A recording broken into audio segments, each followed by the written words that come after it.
नमस्कार,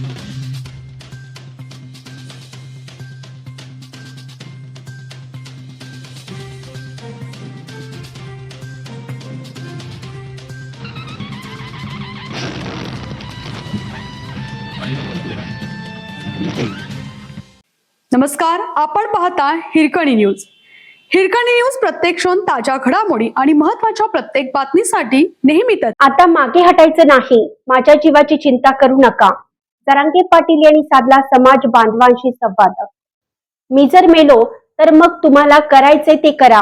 आपण इतकी वर्ष हा लढा लढत आलो आहोत आणि आता मागे हटायचं नाही. माझ्या जीवाची चिंता करून आंदोलनाची दिशा बदलू नका. 29 ऑगस्टच्या आंदोलनापूर्वी पाटील भावनिक होत. मराठा आरक्षणाच्या मागणीसाठी पुन्हा एकदा त्यांनी आपला मराठा आंदोलक मनोज जरांगे संघर्षाची तीव्रता आणि आंदोलनाबाबतची निर्णायक लढ्याची तयारी सुरू केली आहे. 29 ऑगस्ट रोजी अंतरवली सराटी येथे होणाऱ्या आंदोलनाच्या पार्श्वभूमीवर मराठा आंदोलक मनोज जरांगे पाटील यांनी गोदाकाठच्या 123 गावातील मराठा समाज बांधवांसमोर महत्त्वपूर्ण बैठक घेत संवाद साधला. या बैठकीत संबोधित करताना मनोज जरांगे पाटील काहीसे भावूक झाल्याचं पाहायला मिळालं.